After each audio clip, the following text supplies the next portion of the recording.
بسم الله الرحمن الرحيم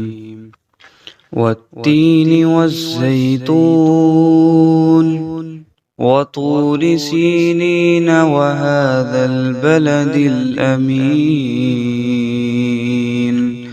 لقد خلقنا الإنسان في أحسن تقويم ثم رددناه أسفل سافلين إلا الذين آمنوا وعملوا الصالحات فلهم أجر غير ممنون فما يكذبك بعد بالدين أليس الله بأحكم الحاكمين